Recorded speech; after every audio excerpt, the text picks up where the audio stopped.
الحمد لله نحمده ونستعينه ونستغفره ونؤمن به ونتوكل عليه ونعوذ بالله من شرور أنفسنا ومن سيئات أعمالنا من يهده الله فلا مضل له ومن يضلله فلا هادي له ونشهد أن لا إله إلا الله وحده لا شريك له ونشهد أن سيدنا ومولانا وحبيبنا وشفيعنا وسندنا وهادينا ومرشدنا محمدا صلى الله عليه وآله وسلم.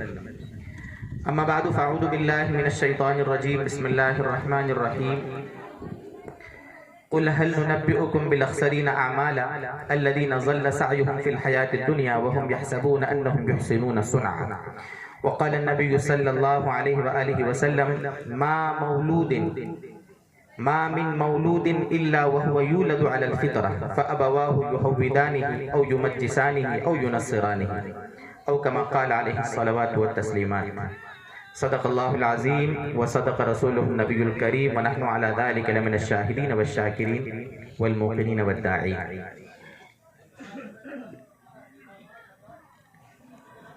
یہ عورتیں جو جا رہی ہیں ان کے بھی کام کی بات ہوگی، مختصر بات کروں گا.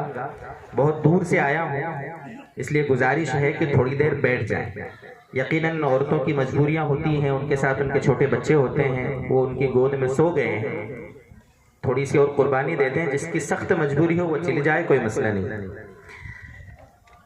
انتہائی قابل احترام ہماری اس روح پرور منظم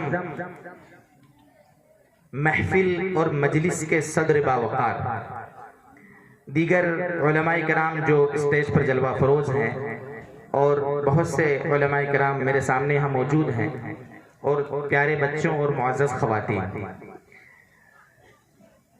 سب سے پہلی بات جس نے مجھے اسٹیج پر وہاں بیٹھے بیٹھے 2-3 مرتبہ آنکھوں میں آنسو بھی لا دیے، وہ اس مکتب کے جو روح رواں ہیں مولانا یوسف صاحب، ان کی محنت. یقیناً کئی جلسوں میں جانا ہوتا ہے، چونکہ میں تو ایم پی میں رہتا ہوں.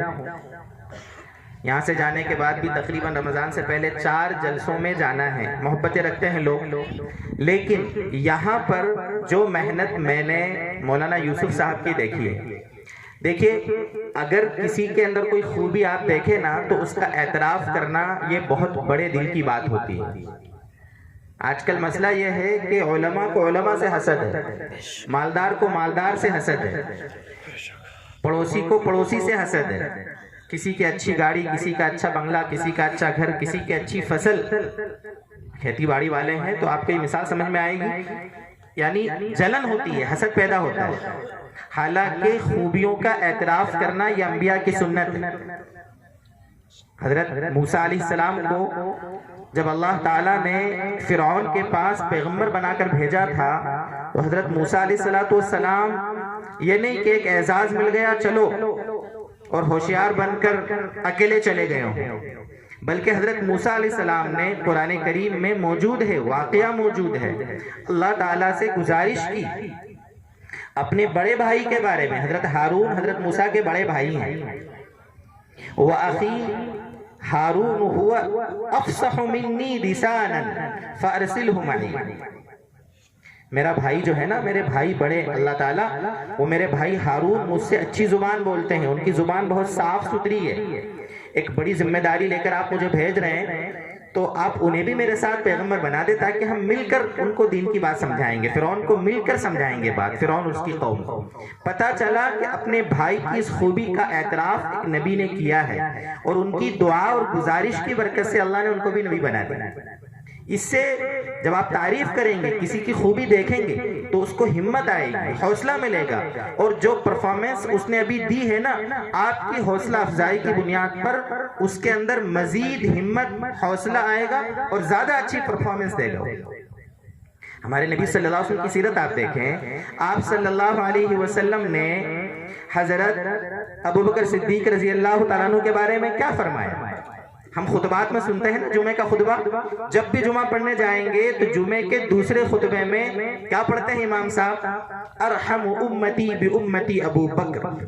وَأَشَدُّهُمْ فِي أَمْرِ اللَّهِ عُمَرَ، کئی صحابہ رضی اللہ عنہم کے اللہ کے نبی نے تعریف فرمائی، ان کے اندر جو مین خوبی تھی، نمایاں خوبی تھی، اس کا ذکر فرمایا۔ میری امت میں سب سے زیادہ رحم دل کون ہے؟ ابو بکر صدیق ہے۔ یہ حضور تعریف کر رہے ہیں، اپنے ساتھی کی کہہ لو، اپنے شاگرد کی کہہ لو، تعریف کر رہے ہیں، خوبی کا اعتراف ضروری ہے۔ ایک موقع پر حضور نے فرمایا کہ اس امت کا امین هذه الامہ ابو عبیدہ بن الجراح، یہ تعریف ہے ان کی، حوصلہ، خوبیوں کا اعتراف ہونا چاہیے۔ فرمایا میری امت کا حلال و حرام کا سب سے زیادہ جاننے والا کون ہے؟ معاذ بن جبل، معاذ بن جبل۔ عبداللہ بن مسعود رضی اللہ عنہ کی آپ نے تعریف فرمائی۔ ایک موقع پر حضرت سعد بن ابی وقاص رضی اللہ تعالیٰ عنہ، اسلام میں سب سے پہلے تیر چلایا انہوں نے، اسلام میں سب سے پہلے غزوہ احد میں۔ قربان جائیں آپ صلی اللہ علیہ وسلم، ہم سب اپنی جانوں کو حضور پر قربان کرتے ہیں۔ صحابہ صحابیات حضور کے زمانے میں اللہ کے نبی کے لیے جان دینے کے لیے تیار ہوتے تھے، لیکن وہ ایسا موقع، عجیب موقع تھا کہ حضور نے فرمایا سعد سے رضی اللہ تعالیٰ عنہ، کیا خوش نصیبی ہوگی ان کی، فرمایا فداک ابی و امی یا سعد ارمی، اور کما قال نبی صلی اللہ علیہ وسلم، اے سعد تیر چلاؤ، میرے ماں باپ آپ پر قربان، حضور نے فرمایا۔ کتنی ان کے لیے خوش نصیبی کی بات تھی۔ تو یہ کسی کی خوبی کا اعتراف کرنا، جھوٹی نمائش کے لیے، جھوٹی تعریف کے لیے ہم لاکھوں روپے خرچ کر دیں گے۔ ہاں شادی ہوگی نا گھر میں، شادی، تو شادی کے نام پر 1000 2000 مہمانوں کو اگر بلایا ہے تو جن کو بلایا ہے ان کے لیے لاکھوں روپے کے کھانے کا انتظام کیا ہے، اور شادی میں جن کو بلایا ہے ان میں سے کوئی بھی اس کی اچھی شادی اور اس کے اچھے خرچ کرنے کے، سب کا دل دکھ رہا ہے اندر سے، کھا کر جا رہے ہیں سب، لیکن سب کا اندر سے دل دکھ رہا ہے، یار اس نے اتنی اچھی شادی کا انتظام کر کیسے دیا، اس کے پاس پیسے آئے کہاں سے آئے، اس کی فصل اچھی آئی تو کیوں آئی، اس کا مال اس کے پاس آیا تو کیوں آیا، اور ان کے لیے جھوٹی نمائش کے لیے خرچ کر رہے ہیں۔ کسی کی اچھی خوبی کا اعتراف، حضرت ابن عباس رضی اللہ عنہ، سینکڑوں واقعات ملیں گے آپ، اللہ کے نبی صلی اللہ علیہ وسلم قضاء حاجت کے لیے تشریف لے گئے۔ حضرت عبداللہ بن عباس چھوٹی عمر کے ہیں، اللہ کے نبی صلی اللہ علیہ وسلم کے گھر میں قیام کے لیے تشریف لے گئے، اس لیے کہ حضور ان کے خالو بھی لگتے تھے، چچا زاد بھائی بھی لگتے تھے۔ حضور صلی اللہ علیہ وسلم کی زوجہ محترمہ حضرت میمونہ، یہ حضرت عبداللہ بن عباس کی خالہ تھی، رات گزارتے تھے، کبھی جاتے تھے وہاں پر سو جاتے تھے۔ حضور صلی اللہ علیہ وسلم فارغ ہونے کے لیے تشریف لے گئے تو حضرت عبداللہ بن عباس رضی اللہ عنہ نے وضو بنانے کے لیے برتن میں پانی، جہاں پر حضور وضو بناتے تھے وہاں پر رکھ دیا۔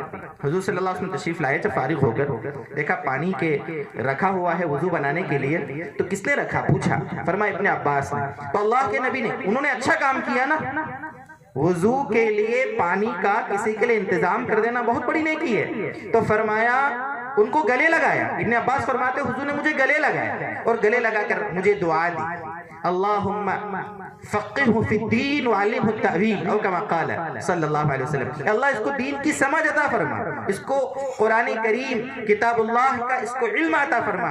یہ حضور کی دعا کی برکت ہے کہ صحابہ میں آپ رئیس المفسرین کہلائے، سارے مفسرین کے باس اور سردار۔ اعتراف، شوہر اپنی بیوی کی خوبی کا اعتراف کرے، بیوی اپنے شوہر کی خوبی کا اعتراف کرے، پڑوسی اپنے پڑوسی کی خوبی کا اعتراف کرے، استاد اپنے شاگرد کی خوبی کا اعتراف کرے، دوست اپنے دوست کی خوبی کا اعتراف کرے، شاگرد اپنے استاد کی خوبی کا اعتراف کرے، ایک مالدار دوسرے مالدار کی کوئی خوبی دیکھے، اس کی سخاوت دیکھے، اس کے جو بھی خوبی ہو تو اس میں اس کی تعریف کرے۔ اس چیز میں ہم لوگ بہت پیچھے ہیں اور اس نے پورے معاشرے کو پیچھے رکھا ہے۔ ٹانگ کھینچنے کی عادت، حسد، جلن، دلوں میں بغض، کینہ، عداوتیں میاں بیوی کی نہیں بن رہی، اس لیے کہ شوہر نے کبھی اپنی بیوی کی تعریف ہی نہیں کی۔ ایک اللہ والے تھے، اللہ والے، ان سے بہت سے لوگ بیعت ہوتے ہیں، مرید پیری مریدی ہوتی ہے۔ آپ میں سے بہت سے حضرات یہ بزرگوں کی توجہات سے کچھ باتیں آپ کے سامنے عرض کر رہا ہوں، ایک پیغام آپ کے سامنے پیش کر رہا ہوں۔ اگر میرا یہ پیغام آپ نے دل پر لیا نا میرے دوستو، ہماری زندگی بدلی۔ اللہ والے تھے، ان سے بہت سے لوگ ان سے مرید ہوئے تھے۔ تو ایک شخص نے، ایک مرید نے اللہ والوں کو اپنے گھر پہ کھانے کی دعوت دی، محبت میں کہ آپ حضرت تشریف لائیں گھر پہ، کھانے کی آپ کی دعوت۔ کہا ٹھیک ہے، وقت طے کر لیا، فلاں ٹائم جو بھی تھا دن طے کر لیا، حضرت گھر پہ تشریف لائے۔ خلاصہ کلام یہ ہے کہ کھانا کھایا گیا. کھانے سے فارغ ہونے کے بعد وہ جو اللہ والے تھے، بزرگ تھے، انہوں نے تھوڑا بلند آواز سے دعا دی. کیا دعا دی؟ اللہ تبارک و تعالی بہترین بدلہ دے، کتنی محبتوں سے ہم کو کھلایا، پکانے والی کو بھی اللہ بہترین بدلہ دے، کتنا لذیذ کھانا ہم کو کھلایا اور کتنا اچھا کھلایا. اس طریقے سے دعا دی. ادھر بزرگ نے باہر دعا دی اور اندر جو وہ مرید صاحب تھے ان کی اہلیہ رونے لگ گئی، بے تحاشا رو رہی ہیں، آواز باہر تک آئی. تو یہ بزرگ ٹینشن میں آئے کہ میں نے کیا ایسا بولا جس کی بنیاد پر یہ رونے لگ گئی ہے. بی بی اندر سے رونے لگ گئی ہے. جب بہت زیادہ ان کو پوچھا گیا، انہوں نے اپنے مرید سے کہا کہ آپ ان سے پوچھو کہ کیوں رو رہی ہیں. بہت زیادہ ان کو پوچھنے کے بعد کہنے لگی، وہ اندر سے ایک عورت کہنے لگی کہ میں اپنے جو شوہر ہیں نا، یہ جو شوہر میرے، ان کے نکاح میں پچھلے 25 سال سے ہوں، ان کے نکاح میں آج تک انہوں نے میرے کھانے پر مجھے یہ نہیں کہا کہ بی بی تو نے آج کتنا اچھا کھانا بنایا. میں نے ایک دوسرے آدمی سے میری تعریف سنی تو خوشی سے اور اپنے شوہر پر افسوس کے ناطے میری آنکھوں سے آنسو آتے. یہ ہمارے اندر ہونی چاہیے، یہ خوبی ہونی چاہیے کہ ہم ایک دوسرے کی خوبی کا اعتراف کرنے والے بنے. اسی بات کے پیش نظر میں بالکل دل سے، بلا مبالغہ، بغیر کسی چاپلوسی کے، میں اس بات کا آپ کے سامنے اعتراف کر رہا ہوں کہ مولانا یوسف صاحب کو آپ نے مالی اعتبار سے جو تعاون کیا ہے، آپ نے ان کو دنیا دی ہے، انہوں نے آپ کی اور آپ کے بچوں کی آخرت بنا دی. یہ بچے جو آگے چل کر اس گاؤں کی، اس علاقے کی نئی نسل ہیں، ان بچوں سے نیا، کون سا گاؤں ہے، نیا دوندری بنے گا. یہی بچیاں آگے چل کر یہاں برقع پوش ہوں گی، یہ بچے آگے چل کر یہاں علماء اور حفاظ ہوں گے. یہاں کی بدعات، خرافات، رسومات، جو کچھ برائیاں ہماری قوم میں ہیں، ان کے خاتمے کا یہ سبب بنیں گے. ان سب کا صحرا کس کے سر جائے گا؟ یہاں کے علماء، یہاں کے ائمہ، یہاں کے حفاظ، یہاں کے محنت کرنے والے جتنے حضرات ہیں، سب کے سر ان کا صحرا جائے. مجھے بڑی خوشی ہوئی، آپ حضرات نے ہمارے یہاں علاقوں میں جو جلسے ہوتے ہیں وہاں پر بچوں کو تو انعامات دیے جاتے ہیں، لیکن بچوں کے پڑھانے والوں کو انعام نہیں دیا جاتا. لیکن یہاں پر تو ماشاءاللہ انعامات کی بارش، سارے بچوں کے انعام کو اکٹھا بھی کرے، اس سے زیادہ ہمارے امام صاحب کو یہاں پر آپ حضرات نے انعامات سے نوازا ہے. اور یہ انعام آپ اس سے 10 گنا زیادہ بھی ان کو دیں اور وہ آپ کے بچے کے الحمد شریف صحیح کر دے، آپ کے بچوں کی نماز صحیح کر دے، قرآن صحیح کر دے، تب بھی میرے دوستو یہ سستا سودا، بالکل سستا سودا. اللہ تبارک و تعالی ہمارے یہاں کے سارے ائمہ جتنے بھی ہیں، 4-5 تو وہ ہیں کہ جو میں پہچانتا ہوں، جو ہمارے سیندوا جس علاقے میں پڑھاتا ہوں وہاں کے فارغین ہیں، ان کی یہ محنت دیکھ کر ہمیں تسلی ہو رہی ہے کہ اللہ کا شکر ہے، ہم ٹوٹی پھوٹی جو محنتیں کر رہے ہیں اس کا نتیجہ یہاں پر 600 کلومیٹر دور تقریباً سیندوا سے یہاں پر اس کی محنتیں ہمیں نظر آ رہی ہیں. اللہ ان کی محنتوں کو خوب قبول فرمائے. جتنی ہم فکریں کر رہے ہیں، کوششیں کر رہے ہیں، ان کوششوں کو، فکروں کو مزید ہمیں بڑھانا ہے. اپنے آپ کو کبھی بھی مطمئن نہیں رکھنا ہے. نہ ہمیں اپنے عمل کے اعتبار سے کبھی مطمئن رہنا، نہ ہمیں اپنے بچوں کی تربیت کے اعتبار سے کبھی مطمئن رہنا، نہ اپنی سخاوت، اپنی نماز، اپنی عبادتیں، اپنے روزے، اپنی دعا، اپنی جتنی بھی عبادتیں ہیں ان سب پر کبھی مطمئن نہیں رہنا. ہمیشہ اپنے آپ کو بھی، اپنے بچوں کے اعتبار سے بھی، اپنے آپ کے اعتبار سے بھی فکر مند کرنے کی کوشش کرنا. یہ جلسے ہوتے ہیں نا، جلسے، دینی جلسے، ہم کہتے ہیں کہ اس کے کئی مقصد ہوتے ہیں. ایک مقصد تو یہی کہ مکتب میں کیا پڑھایا جا رہا ہے اس کا نمونہ آپ کے سامنے آ جائے، یہاں کیا تعلیم ہو رہی ہے وہ آپ کے سامنے آ جائے کہ ہاں تعلیم ہو رہی ہے، تاکہ آپ کو اطمینان ہو جائے. یہ ایک مقصد ہے. الحمدللہ اس مقصد میں 100% آپ کا گاؤں، آپ کے گاؤں کا مکتب کامیاب ہے. آپ اس پر مطمئن رہیں اس لائن سے، ٹھیک ہے. دوسری بات، اب یہاں پر آئے ہیں، یہاں مائیں بہنی بھی بیٹھی ہیں میری اور آپ حضرات بھی بیٹھے ہیں. بزرگوں کی توجہات سے ایک بات میں آگے عرض کروں. میں نے قرآن کریم کی 2 آیتیں سورہ کہف کی آپ کے سامنے پڑھی. سورہ کہف،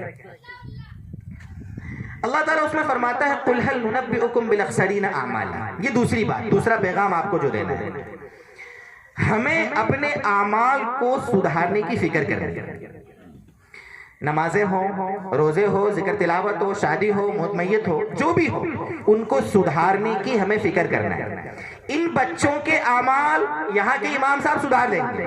یہ نماز پڑھنے میں غلطی کریں گے، یہ قرآن پڑھنے میں غلطی کریں گے، یہاں کے امام صاحب ان کی غلطی سدھار دیں گے. لیکن یہاں جو حضرات بیٹھے ہیں علماء کرام میرے مخاطب نہیں ہیں، جو عوام یہاں بیٹھی ہے، جو بہنیں یہاں بیٹھی ہیں، وہ اپنے اعمال کو کہاں سدھاریں گی؟ آخرت میں جب اللہ تبارک و تعالی اعمال نامے ہمارے حوالے کرے گا، ہمارے اعمال کی بنیاد پر ہمارے فیصلے کرے گا، اچھے برے فیصلے، جنت جہنم کا فیصلہ جب وہاں پر ہوگا، اس وقت اللہ تعالیٰ نے قرآن کریم میں فرمایا ہے، نبی جی آپ ان سے کہیں قل هل ننبئکم بالاخسرین اعمالا، آخرت میں اعمال کے اعتبار سے سب سے زیادہ گھاٹے میں کون لوگ ہیں، ہم تم کو بتائیں؟ یہ حضور نبی سے فرما رہے ہیں، بڑی گہرائی سے بات کو سمجھنا ذرا، حضور اپنے نبی سے کیا فرما رہے ہیں؟ هل ننبئکم بالاخسرین اعمالا، نبی جی ان سے کہیں آپ کیا اعمال کے اعتبار سے سب سے زیادہ گھاٹے میں کون لوگ ہیں، ہم تم کو بتائیں؟ کون ہے وہ؟ هل ننبئکم بالاخسرین اعمالا الذین ضل سعیہم فی الحیاۃ الدنیا، الذین ضل سعیہم فی الحیاۃ الدنیا وہم یحسبون انہم یحسنون صنعا، جن کے اعمال اس دنیا میں برباد ہو گئے، زندگی میں انہوں نے جو بھی اعمال کیے نا سب برباد ہو گئے، اور وہ یہ سمجھ رہے تھے انہم یحسنون صنعا کہ ہم تو بہت اچھا کام کر رہے ہیں۔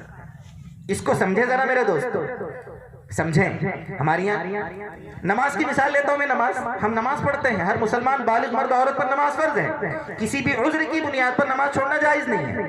ہاں عورتوں کے مسائل الگ ہوتے ہیں، ان کا کچھ ناپاکی کا مسئلہ، ورنہ ہر مسلمان بالغ مرد عورت پر نماز فرض ہے، یہ مسئلہ ہم کو معلوم ہے۔ کیا ہم نماز صحیح پڑھ رہے ہیں؟ اللہ جزائے خیر دے بیچارے جماعت والوں کو، 3 دن 40 دن لے جا کر ہم کو صورتیں صحیح کرا دیتے ہیں، ہم کو بہت ساری چیزیں سکھا دیتے ہیں، چلتا پھرتا مدرسہ ہے ایک وہ ہمارا، یقیناً۔ تو ہماری ذمہ داری یہ ہے کہ نماز میں ہم غلطیاں کرتے ہیں، میں نماز کی مثال دے رہا ہوں، تو ہمیں اپنے عمل کو سدھارنا۔ نماز ہم پڑھ رہے ہیں، اللہ اکبر مثال کے طور پر کہا، اکبر یہ شیطان کا نام ہے، اگر ہم نے کہا اللہ اکبر، مثال دے رہا ہوں، نماز ہماری ہوگی نہیں، اور اگر معنی سمجھ کے بول دیا اللہ اکبر تو ہم ایمان سے بھی نکلنے کا خطرہ ہے۔ ایک مثال دی موٹی سی میں نے، اللہ اکبر، اللہ اکبر یہ بول دیا کسی نے، دہانی نہیں ہے، بول دیا، ترجمہ کیا ہوا اس کا؟ اللہ کیا سب سے بڑا ہے؟ ہمیں اللہ کی بڑائی میں شک ہے کیا؟ یا ہم نے کہا اللہ اکبر، اللہ اکبر، کیا اللہ سب سے بڑا ہے؟ اس طریقے سے چھوٹی موٹی غلطیاں یہ بولنے میں چھوٹی موٹی ہے، حقیقت میں اتنی بڑی بڑی ہے کہ ہماری نماز ہی نہیں ہوتی۔ نماز پڑھ رہے ہیں الحمدللہ، ہاں چھوٹی نکالی، معنی کتنے بدل گئے؟ ہمارے الحمد صحیح ہے کہ نہیں؟ میرے الحمد شریف صحیح ہے کہ نہیں؟ میں اس کی فکر کر رہا ہوں کہ نہیں؟ یا ایسا ہے کہ بس عمل کر رہا ہوں اور عمل صحیح ہو رہا کہ نہیں ہو رہا مجھے پتہ ہی نہیں ہے۔ ہم نے کبھی گھر میں اپنی بیوی کو لے کر بیٹھے کہ تو الحمد شریف پڑھ تاکہ میں سنوں اور اس میں کچھ غلطی ہو تو میں تجھے بتاؤں، میرے الحمد تو سیکھ، تو سن اور اس میں غلطی ہو تو بتا۔ ہمیں شرم آتی ہے، گھر میں جائیں تو سلام کرنے میں شرم آتی ہے کہ بیوی کو سلام کیا کرنا ہے، بیوی گھر میں آئی ہے تو اپنے شوہر کو سلام کرنے میں شرم کر رہی ہے، اس کو شرم آ رہی ہے، حالانکہ گھر میں برکت لانے کا بہت بڑا ذریعہ ہے، جب بھی گھر میں جاؤ تو سلام کرو۔ سلام کی عادت نہیں ہے، آگے سیکھنے سکھانے سننے سنانے کا جذبہ اور اس کی عادت تو بہت آگے کی بات ہے۔ کیا ہم کرتے ہیں یہ دوستو؟ چلو یہ نماز تو روزانہ ہم پڑھتے ہیں، ٹھیک ہے، اور عبادت ہے، اس کے بارے میں ہمیں احساس بھی ہوتا ہے کہ یار کچھ غلط ہو سکتا ہے، اس کو صحیح کرنا۔ دیگر کام ہمارے بہت سے کام، شادیاں ہوتی ہیں ہمارے یہاں، شادیوں میں اور موت میت میں رسمیں کیسی کیسی ہوتی ہیں؟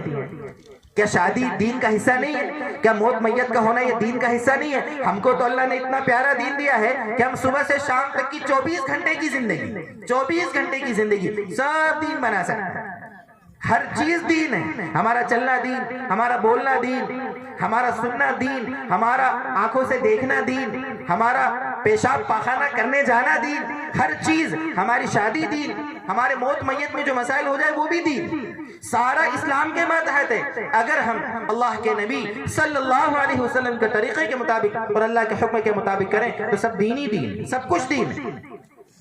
وضو بناتے وقت یا ویسے ہی چلتے پھرتے آپ نے کعبے کی طرف منہ کر کے تھوک دیا، حدیث پاک ہے، ابو داؤد شریف کی روایت، چل رہے تھے آپ نے بے دھیانی میں کعبے کی طرف منہ کر کے تھوک دیا، حدیث پاک میں آتا ہے کہ جس نے کعبے کی طرف منہ کر کے تھوکا، آخرت میں اس کی دونوں آنکھوں کے بیچ میں اس کی زندگی کا تھوکا ہوا پورا جو کعبے کی طرف تھوکا ہوا تھوک ہے وہ پورا یہاں پر اکٹھا کر کے اس کو اللہ کے دربار میں پیش کیا جائے، حدیث ہے۔ ہم تو تھوکنے میں بھی اللہ کے حکم کے محتاج ہیں، تھوکنے میں بھی چلنے میں بھی اللہ کے نبی نے چلنے کا طریقہ ہم کو سکھایا، اللہ کے نبی نے بولنے کا طریقہ سکھایا۔ میں جو بھی بولوں میرا ایک ایک لفظ میرے اعمال نامے میں لکھا جائے۔ اور ہم کسی کو تانے مار دیے، گالیاں بک دی، کبھی کسی کی غیبت کر دی، کسی کے پیٹھ پیچھے کچھ بول دیا، کسی کے سامنے کچھ بول دیا، ذرا نہیں سوچا کہ میرے اس منہ کے 2 لفظوں سے سامنے والے کا دل دکھ گیا، اس کا دل ٹوٹ گیا، جبکہ مسلمان کا دل دکھانا کعبے کو ڈھانے سے زیادہ بڑا گناہ ہے، لیکن ہم ذرا دھیان نہیں دیتے۔ منہ سے کچھ بھی بول دیا، آنکھوں سے کچھ بھی دیکھ لیا، کانوں سے کچھ بھی سن لیا، بس چل رہی گاڑی، آئے دن جھگڑے، پڑوسی سے پریشان۔ عمل کو سدھارے میرے دوستو، عمل کو، ورنہ میں پہلی صف کا نمازی کا میں تہجد گزار بھی ہوں، اگر کسی ایمان والے کا دل میری وجہ سے دکھ رہا ہے نا، میں جہنمی ہوں۔ یہ اللہ کے نبی کا فیصلہ ہے، میں نہیں کہ آپ بولیں گے کہ میں تہجد گزار کو یا کسی کو جہنم میں جانے کا فتویٰ دے رہا ہوں، یہ حضور کا فتویٰ ہے۔ حضور سے کسی نے پوچھا کہ حضرت ایک عورت ہے جو دن میں روزہ رکھتی ہے اور رات میں تہجد پڑھتی ہے، دن میں روزہ رات میں تہجد، اور بہت زیادہ صدقہ کرتی ہے، اب سوچو کتنی بڑی نیک عورت ہوگی وہ، کبھی فرض نماز چھوڑتی ہوگی نہیں چھوڑتی ہوگی میری، اور یہ جو بہنیں بیٹھی ہیں نا وہ سنیں اس کو، خاص طور سے سنیں، دن میں روزہ رات میں تہجد اور صدقہ بھی خوب کرتی، وَلَكِن تُؤْذِي جَارَهَا بِلِسَانِهَا، لیکن اپنی پڑوسن کو وہ کیا کرتی ہے؟ اپنی زبان سے تکلیف دیتی ہے۔ حضور کیا فرماتے ہیں آپ اس کے بارے میں؟ مجھ سے کوئی پوچھے اور میں کہہ دوں کہ وہ جہنم میں جائے گی تو آپ مجھ سے لڑنے آ جائیں گے کہ تہجد پڑھنے والی عورت کو جہنم میں جانے کا بول رہے ہیں آپ؟ یہ سارے مفتیوں کے امام، سارے علماء کے باس، سارے انبیاء کے امام سید المرسلین فرماتے ہیں ہی فی نار جہنم، یہ حضور کا فتویٰ ہے، وہ عورت جہنم میں جائے گی۔ اور ایک عورت جو فرض نماز پڑھ لیتی ہے، زیادہ صدقہ نہیں دیتی، کبھی کبھی ٹھیک ہے نوافل کا پابندی کر لیتی ہے، لیکن اپنے پڑوسی کو ستاتی نہیں ہے۔ یہ پڑوسی کو ستانا تو ایک مثال ہے، حدیث پاک میں میری بہنیں، میرے بھائی یہاں جو ہیں، اللہ کے نبی نے اس کے بارے میں کیا فرمایا؟ وہ عورت جنتی ہے، جنتی ہے۔ اپنے اعمال کو ہم سدھاریں، اپنے اخلاق کو سدھاریں، اپنے دل کو سدھاریں، دل کے کینے کو، بغض کو، عداوتوں کو، نفرتوں کو دور کریں، اپنی شادی کو، اپنی موت میت کے اعمال کو سیرت اور شریعت کے مطابق لانے کی فکر کریں۔ بہت زیادہ فضول خرچیاں، بہت زیادہ فضول خرچیاں۔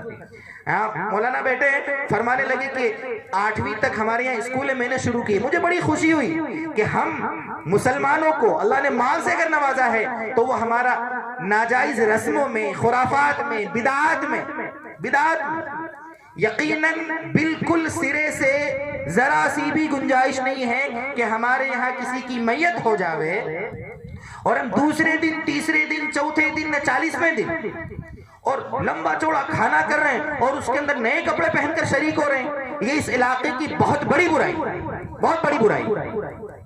ہمیں علماء کے پاس سیکھنا چاہیے دین کو، اپنے آپ کو شریعت کا محتاج بنا کر۔ میں ایک بات کہوں میرے دوستو، اللہ کے نبی صلی اللہ علیہ وسلم کو جب توحید کا علم بردار بنا کر، توحید کا پیغام لے کر جب مکہ کے مشرکین کے درمیان بھیجا گیا تھا نا، وہ اس وقت سینکڑوں بتوں کی پوجا کرتے تھے، سینکڑوں بتوں کی پوجا کرتے تھے۔ جب اللہ کے نبی نے ان سے یہ کہا کہ ایک اللہ کی عبادت کرو تو ان مشرکین کا کیا کہنا تھا؟ ان ھذا لشیء عجاب، یہ تو نیا دین لایا ہے، عجیب چیز لایا ہے۔ اجعل الآلہۃ الہ واحدہ، اس نے تو سارے معبودوں کو ایک ہی دین بنا دی، ایک سارے معبودوں کا ایک ہی معبود بنا دی۔ ہمارے تو بارش برسانے والا الگ خدا، روزی دینے والا الگ، شفا دینے والا الگ، الگ الگ ہمارے معبود ہیں، یہ تو کہتا ہے سب کا معبود ایک ہی ہے۔ یہ تو عجیب بات ہے، یہ تو نئی چیز لایا ہے۔ اور جب آپ صلی اللہ علیہ وسلم ان سے کہتے تھے وَإِذَا قِيلَ لَهُمُ اتَّبِعُوا مَا أَنزَلَ اللَّهُ، اللہ نے جو دین اتارا ہے، اسلام اور توحید، اس کی پیروی کرو، تو کیا کہتے تھے وہ کہتے تھے بَلْ نَتَّبِعُ۔ میرے یہاں پر بڑی عمر کے جو حضرات بیٹھے ہوں گے، یا جو ہماری پھوپھی کی خالہ کی چچی کی نانی کی جو بڑی عمر کی عورتیں بیٹھی ہوں گی، وہ اس کو سمجھیں، اس بات کو سمجھیں۔ وہ مشرکین کیا کہتے تھے جب ان سے کہا جاتا تھا کہ اس دین کی پیروی کرو جس دین کو اللہ نے اتارا ہے، توحید پہ آؤ، تو وہ کیا کہتے تھے؟ بل نتبع ما وجدنا علیہ آبانا، اور ایک جگہ پر بل نتبع ما الفینا علیہ آبانا، نہیں ہم تو اسی کی پیروی کریں گے جس پر ہم اپنے باپ داداؤں کو دیکھتے آ رہے ہیں۔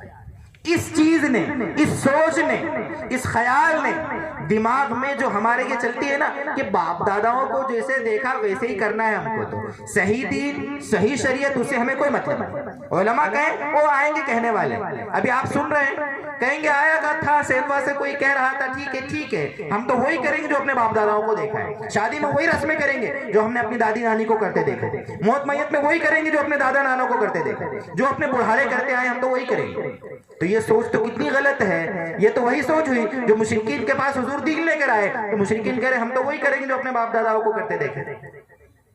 صحیح دین کی پیروی، چاہے پورا گاؤں چاہے پورا علاقہ ساری خرافات میں مبتلا ہو، اس میں کوئی ایک بندہ اگر حق پہ آئے اور وہ سب کو دعوت دے، تو ہماری ذمہ داری ہے میرے دوستو کہ ہم اس حق کو قبول کریں، صحیح دین کو اپنائیں، صحیح دین پہ چلنے کی فکر کریں، ورنہ وہ ہوگا جو اللہ تعالیٰ نے قرآن میں ذکر فرمایا، وہ سمجھ رہے دنیا میں ہم تو بہت اچھا کام کر رہے ہیں کہ ہم تیجے کے نام پر، نہ 40ویں کے نام پر، نہ 10ویں کے نام پر ہم تو لوگوں کو کھانا کھلا رہے ہیں اور سمجھ رہے ہم اچھا کام کر رہے۔ جب آخرت میں پتہ چلے گا نا، اس وقت یہ سوچیں گے کہ دنیا میں سب سے برے، سب سے زیادہ غلط کام کرنے والا تو ہم ہی تھا۔ اس لیے میرے دوستو یہ پیغام ہے کہ ہم اپنے بچوں کی تربیت خود بھی اور اپنے امام صاحب کے ذریعے سے کروائیں، اور اپنے اعمال کو سدھارنے کی فکر بالغان کا مکتب ہو رہا ہے شروع، فکریں ہو رہی ہے۔ یہاں جو جوان بیٹھے ہیں جو مدرسوں میں نہیں گئے، جماعتوں میں گئے، فکر آئی تو وہ اپنے علاقے کے عالم صاحب، حافظ صاحب، امام صاحب کو کہیں کہ آپ ہمارے بچوں کو پڑھاتے ہو، وہ تو آپ کو ٹھیک ہے، ہمیں بھی پڑھاؤ، ہماری تشہد سے ہی کرو، ہماری سورہ فاتحہ سے ہی کرو، ہماری دعائے قنوت سیکھو، مطلب ہمیں سکھاؤ۔ پتہ نہیں یہاں کتنے بیٹھے ہوں گے جن کو دعائے قنوت یاد نہیں ہوگی، کتنی بیچاری عورتیں ہوں گی جن کو یاد ہی نہیں ہوگا، اور ہوگا بھی تو وہی پرانی طریقے کی بات ہے۔ تو جو عالمہ، جیسے بتایا کہ ایک عالمہ گجرات سے پڑھ کر آئیں، اور بھی اپنی بچیوں کو بھی دین سکھاؤ، اپنی بچیوں کو بھی خوب بھیجو پڑھنے کے لیے، مومنہ کورس کراؤ، عالمہ کورس کراؤ، اور جب وہ سیکھ کر آئے نا تو ماں بھی اپنی بچی سے سیکھنے میں شرم نہ کرے، چچی اپنی بھتیجی سے دین سیکھنے میں شرم نہ کرے، دادی اپنی پوتی سے دین سیکھنے میں شرم نہ کرے، پھوپھی ہو کہ خالہ ہو کہ چچی ہو، ان کو بیچاریوں کو نہیں سیکھنے کا موقع ملا نا، اس وقت ماحول نہیں تھا، مکتب اتنے مضبوط نہیں تھے، اب اللہ نے فکریں دی ہے، یہاں پر نوجوانوں کی ٹیم کھڑی کی ہے، اب ہماری ذمہ داری ہے، عورتیں جن کو دین آتا ہے ان سے سیکھیں، مرد جن علماء کو دین آتا ہے ان سے دین سیکھیں، دین سیکھیں گے یہی کام دے گا دنیا میں آخرت میں۔ دنیا فانی ہے، ختم ہو جائے گی، جوان بھی مر رہے ہیں، اٹیک آ رہے ہیں، ایسے حادثے ہو رہے ہیں، اور ایسی بیماریاں آ گئی ہیں، اللہ حفاظت فرمائے، عجیب بیماریاں، جوان ہو کہ بوڑھا ہو کوئی بھروسہ نہیں موت، زندگی فانی ہے، دھری کے دھری رہ جائے۔ نمازوں کی پابندی کریں، دین صحیح سیکھیں، رمضان کا بابرکت مہینہ آ رہا اس کی قدر کرنے کی ابھی سے فکر کر، رمضان صرف رمضان کے لیے نہیں ہے، رمضان پورے سال کے لیے، 10-12 دن بچے، گھر میں مہمان آتا ہے تو لیپا پوتی ہو رہی ہے، صاف صفائی ہو رہی ہے، لائٹ کا انتظام ہو رہا ہے، اور بڑا مہمان کوئی آیا ہے تو اے سی کا انتظام، اور کیا کیا ہو رہا ہے، ساری چیزیں ہو رہی ہے۔ اتنا بڑا مہمان جو ہمارے گناہوں کی بخشش کے لیے آ رہا ہے، ہماری زندگی بدلانے کے لیے آ رہا ہے، ہمیں اللہ سے تعلق مضبوط کرنے کے لیے آ رہا ہے، اس کے لیے ہم نے تیاریاں کی ہیں کہ نہیں؟ علماء فرماتے ہیں کہ رمضان کے مہینے میں اگر کوئی اس نیت سے رمضان کا مہینہ گزارے، صرف اس نیت سے کہ صرف رمضان میں عبادت کرنی ہے، تو رمضان میں عبادت کی توفیق ہوگی، بعد میں عبادت کی توفیق نہیں ہوگی۔ رمضان اس نیت سے ہم گزاریں کہ رمضان کا مہینہ اللہ اس لیے تو نہیں دیا ہے تاکہ میری زندگی میں اگر جوا ہے، میری زندگی میں شراب ہے، میری زندگی میں غلط کمائی ہے، میری زندگی میں رسوم و رواج ہے، میری زندگی میں اگر نمازوں کو چھوڑنے کی عادت ہے، میری زندگی میں ناجائز غلط کھانے کی عادت ہے، اللہ اس بابرکت مہینے میں میں ان ساری گندی عادتوں سے دور رہوں گا، اس کی برکت سے مجھے پورے سال ان گندی عادتوں سے دور رکھنا۔ اگر اس نیت سے مہینہ گزاریں گے نا پورا، اللہ کی ذات سے امید ہے اللہ تعالیٰ پورا سال ہمیں اپنا تعلق نصیب کرے گا، پورے سال اللہ تعالیٰ ہمیں اپنی سچی محبت دے گا، نبی صلی اللہ علیہ وسلم کی روح کو ہمارے اعمال سے پھر خوشی ہو۔ اس لیے میرے دوستو یہ چھوٹے چھوٹے بچے، ان کے بارے میں مزید فکر کرنا ہے۔ پورے گاؤں میں کوئی ایسا بچہ جو بولنے لگ گیا ہو، جس کو سمجھ آ گئی ہو، شعور آ گیا ہو، اور وہ مکتب میں نہ جا رہا ہو، ایسا نہیں ہونا چاہیے۔ ہر برادری والا، ہر مسلمان اپنے بچوں کے بارے میں دینی تعلیم کی بھی فکر کرے، دنیاوی تعلیم کی بھی فکر کرے۔ دنیاوی تعلیم کی بھی فکر کریں. میں اس لیے کہہ رہا ہوں, میں عرض کر رہا تھا اسکول کھولا, مجھے بڑی خوشی ہوئی. میں عرض کر رہا تھا بات ادھر سے ادھر چلی گئی تھی, ہم لاکھوں روپے شادی میں خرچ کر دیں گے, وہی لاکھوں روپے اپنے ہاسپٹل کھولنے میں لگائے نا, وہی لاکھوں روپے. ابھی آپ کے راجستھان کی خبر ملی, بھلواڑہ آپ کا شہر ہے, دائی حلیمہ سوسائٹی ٹرسٹ ایک بنایا انہوں نے, اور اپنا مسلمانوں نے ایک ہاسپٹل کھولا. ڈیلیوریاں ہوتی ہیں نا عورتوں کو, آپ کے یہاں تو معلوم نہیں, ہمارے یہاں تو بڑا ظلم ہوتا ہے, آپریشن پتہ نہیں کیا کیا ساری چیزیں, اور کب گمراہ کرتے ہیں. اب یہاں مکالمہ پیش ہوا نا, اس میں ڈاکٹروں کی حالت بتائی نا آپ کے سامنے, کتنا گمراہ کرتے ہیں اور بیوقوف بناتے ہیں. تو ایسے ہی آپریشن کر رہے ہیں, یہ ہو رہا ہے, نقصان ہو رہے ہیں. مرد حضرات, غیر مسلم مرد آپریشن کر رہے ہیں مسلمان عورتوں کے, اور سیزر سے بچے ہو. تو ہم اپنے مسلم ہاسپٹلز قائم کریں, اپنے بچیوں کو ڈاکٹر بھی بنائیں, اپنے اچھے اسکول قائم کریں. یہاں پر ایک بہت بڑی ضرورت ہے, کیونکہ یہ علماء ہیں, ان کی توجہات سے کچھ باتیں آپ کے سامنے میں پیش کر رہا ہوں. ہمارے اسکول بھی ہوں, ہمارے مدرسے بھی ہوں, ان سب کو ہمیں مضبوط کرنا ہے. میں پھر ایک بار, وقت کچھ زیادہ ہو گیا, ہمارے دیگر علماء کو بھی ہمیں سننا ہے, آپ کو یہی گزارش کر رہا ہوں کہ آپ اپنے بچوں کی لائن سے اور اپنی لائن سے اپنے اعمال کو سدھارنے کی فکر کریں میرے دوست. ایک پہلی چیز اپنے بچوں کی لائن سے فکر کریں, مکاتب کی لائن سے. دوسری چیز, تیسری چیز, اپنے امام صاحب کے آپ نے جو قدر کی اور زیادہ قدر کریں. یہ میں نے جو محسوس کیا ہے نا, پھر میں آخری میں بس بات اپنی ختم کروں گا. آپ نے ان کو ذہنی اعتبار سے امام صاحب کو پیسے دے کر فارغ کیا ہے, ٹھیک ہے, تو انہوں نے اپنی پوری توجہ آپ کے بچوں پہ لگائی. ہمارے یہاں پر 7,000 8,000 9,000 10,000 زیادہ سے زیادہ 12-11 ہزار تک بہت ہو گیا. سمجھ رہے ہیں, ہمارے یہاں اماموں کو یا کہہ لو کہ مکتب پڑھانے والوں کو جو تنخواہیں دی جاتی ہے, تو پھر وہی ہوتا ہے بیچارہ ذہن کے اعتبار سے پریشان ہوتا ہے, پھر وہ پارٹ ٹائم جاب کر رہا ہے, آن لائن بھی کچھ کر رہا ہے, یہ بھی کر رہا ہے, بچوں پہ کیا توجہ دے گا. آپ نے یہاں کے ائمہ کی, میں نے ماحول دیکھا کہ ان کو آپ نے ذہنی اعتبار سے فارغ کیا کہ آپ کو پیسوں کا ٹینشن نہیں ہے, آپ جس کوارٹر میں رہتے ہو اس کوارٹر کا پورا خرچہ ہم لیں گے. ہاں, یہ بتا رہے تھے کہ جھاڑو بھی اگر کوارٹر پہ گھر میں رہنے کی اگر کچھ ہو جاوے تو ٹرسٹ کمیٹی والے لا کر دے دیتے ہیں. آپ نے ان کو اتنا فارغ کیا ہے, تو انہوں نے اپنی پوری توجہ آپ کے بچوں پہ لگا دی ہے. یقیناً یہ بچے بھی کامیاب, امام صاحب بھی کامیاب, آپ لوگ بھی کامیاب, آپ لوگ بھی کامیاب ہیں. اللہ تعالیٰ آپ کی محنتوں کو قبول فرمائے, آپ کی توجہات کو قبول فرمائے, آپ کی محنتوں کو اللہ تعالیٰ شرف قبول بخشے. والسلام علیکم ورحمۃ اللہ وبرکاتہ.